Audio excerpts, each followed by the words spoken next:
GTA Gorkhaland territorial administration এর নির্বাচন নিয়ে দ্বিধাবিভক্ত পাহাড়ের বিভিন্ন রাজনৈতিক দল। পাহাড়ের উন্নয়নের স্বার্থে জিটিএ নির্বাচনে সায় দিয়েছেন সিংহভাগ পাহাড়বাসী। সম্প্রতি পাহাড় সফরে গিয়ে মে জুন মাসের মধ্যে জিটিএ নির্বাচন করার কথা জানিয়েছেন রাজ্যের মুখ্যমন্ত্রী মমতা বন্দ্যোপাধ্যায়। আর তার এই ঘোষণার পরই ভিন্ন ভিন্ন পথে হেঁটেছে পাহাড়ের রাজনৈতিক দল। জিটিএ নির্বাচনকে রাজ্যের শাসক দল তৃণমূল কংগ্রেস ছাড়াও সমর্থন জানিয়েছিল অনিত থাপার ভারতীয় গোর্খা প্রজাতান্ত্রিক মোর্চা, জন আন্দোলন পার্টি, অজয় এডওয়ার্ডের হামরো পার্টি। অন্যদিকে জিটিএ নির্বাচনের বিরুদ্ধে সরব বিজেপি, জেএলএফ, বিমল গুরুঙ্গের গোর্খা জনমুক্তি মোর্চা, সিপিআরএম সহ আরো অন্যান্যরা। জিটিএ নির্বাচনের আগে পাহাড়ে স্থায়ী রাজনৈতিক সমাধানের দাবিতে সুর চড়িয়েছে রাজনৈতিক দলগুলো। আজ বিকেলে শিলিগুড়ি বিজেপির দলীয় কার্যালয়ে সংবাদ মাধ্যমের মুখোমুখি হয়ে কথা স্পষ্ট করলেন দার্জিলিং এর সাংসদ রাজু বেস্ত। এদিন তিনি বলেন, জিটিএ পাহাড়ের মানুষকে কোনো পরিষেবা দিতে পারেনি, তাই জিটিএ কে পাহাড়ের মানুষ প্রত্যাখ্যান করেছে। সেই জন্য এই নির্বাচনে অংশগ্রহণ করবে না বিজেপি। অন্যদিকে তিনি মুখ্যমন্ত্রী মমতা বন্দ্যোপাধ্যায়কে কটাক্ষ করে বলেন, এমনিতেই পাহাড়ের মানুষ মুখ্যমন্ত্রী মমতা বন্দ্যোপাধ্যায় থেকে মুখ ফিরিয়ে নিয়েছে, তাই আবার মুখ্যমন্ত্রী জিটিএ নির্বাচন করে নিজেই নিজের গর্ত খুঁড়ছেন। आज देखिए 2005 से कोई पंचायत को चुनाव नहीं हुआ, उसकी कभी वो बात नहीं करती। और जिस जीटीए को जनता ने खारिज कर दिया उसको चुनाव कराने की बात करती है।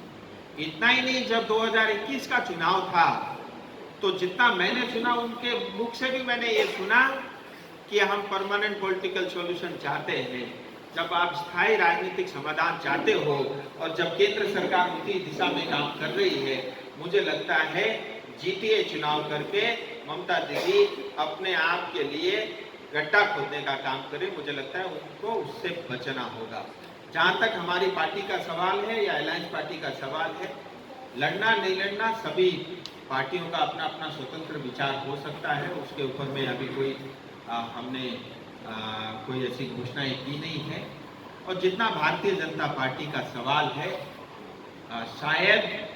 मैं शायद प्रयोग इसलिए कर रहा हूँ कि हमारे संगठन में इस विषय को लेकर के चर्चा नहीं हुई कि हम इस चुनाव में हिस्सा नहीं लेंगे, सिर्फ इसीलिए कि जनताओं की भावनाओं के खिलाफ है। और मैं आपके माध्यम से पहाड़ की जनता से ये कहना चाहता हूँ, चाहे जनजाति का विषय हो या स्थायी राजनीतिक समाधान का विषय हो, दोनों पे तेजी से काम चल रहा है। और जो भी स्थायी राजनीतिक समाधान केंद्र का होगा वही पहाड़ की जनता के सपनों को पूरा कर सकती है, पहाड़ की जनता के एस्पिरेशन को पूरा कर सकती है, वही स्थायी राजनीतिक समाधान पहाड़ का विकास कर सकती है। यदि जीटीए चुनाव होगा तो आप लोग कोर्ट में जाएंगे चुनाव रोकने के लिए? देखिए वो तब देखी जाएगी। मुझे लगता है इतना जल्दी अभी किसी तरह की टिप्पणी कोर्ट में जाना नहीं जाना, ये इसके ऊपर में टीका टिप्पणी मुझे लगता है ठीक नहीं है। लेकिन ऐसे बहुत सारे रीजन है कि जीटीए चुनाव क्यों नहीं होना चाहिए और उसको लीगली भी उसको चुनौती दी जा सकती है, चाहे वो कोर्ट के माध्यम से हो चाहे केंद्र सरकार के माध्यम से। कहता हूं कि आज पश्चिम बंगाल गलत सरकार के हाथ में है। पश्चिम बंगाल का भविष्य बहुत अंधेरा है और पश्चिम बंगाल के युवाओं का भविष्य बहुत अंधेरा है।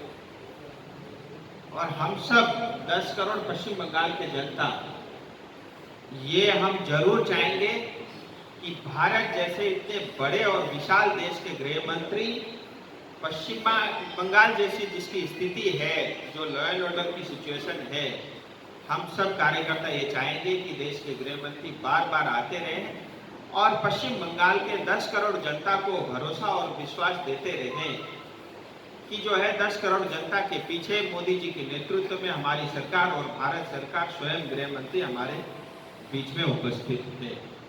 जहां तक उनका आने का कार्यक्रम है, अभी एग्जैक्ट डेट तय नहीं हुआ है। वो कार्यक्रम में कुछ तिथियां आगे पीछे हो सकती है और वो आएंगे जरूर।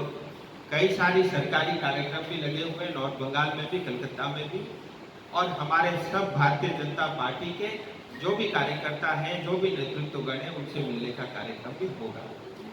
जिस तरह से भुवनेश्वर सर ने बताया कि पश्चिम बंगाल में कोई आएगा तो शायद उनको मौत भी हो सकता है, तो आप लोगों को लगता है कि ये जो सिचुएशन है, इस सिचुएशन की बात पार्टी कर रही है, आप भुवनेश्वर खुद कर रहे हैं, इस दौरान की सिचुएशन में उनको आना चाहिए बंगाल में? देखिए, वो देश के गृह मंत्री हैं और 10 करोड़ पश्चिम बंगाल की जनता को आज भारत सरकार से, गृह मंत्री से बहुत अपेक्षाएं हैं। और अगर आज हम सबको पश्चिम बंगाल को दूसरा कश्मीर बनने से बचाना है, तो मुझे लगता है कि गृह मंत्री जी का दौरा बहुत ही प्रभावी होगा।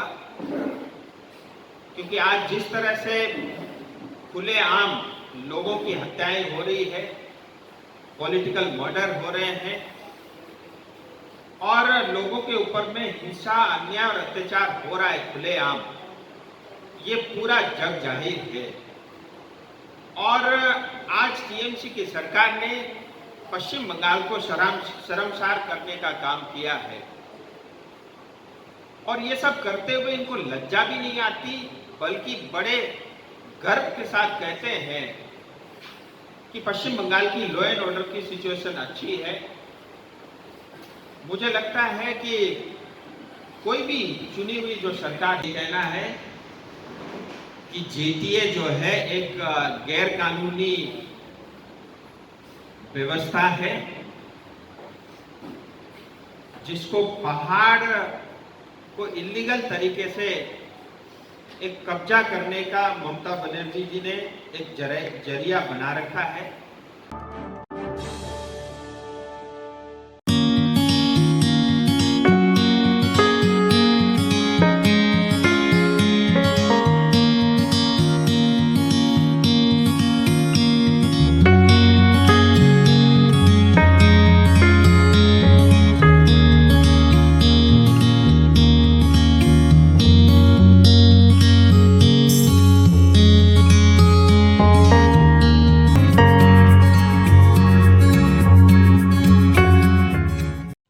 आपकी जमीन आपका आशियाना, सुरक्षित भविष्य दायित्व हमारा। सिलीगुड़ी में जमीन लेने के लिए सोच रहे हैं तो Shri Shyam farm house villa लाया है आपके लिए residential plot, project boundary wall और ड्रेनेज सिस्टम के साथ, जिसका साइज है 3 से 6 कट्ठा तक।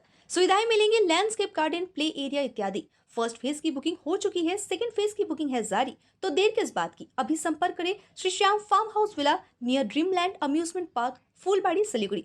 कॉन्टैक्ट 9734040011।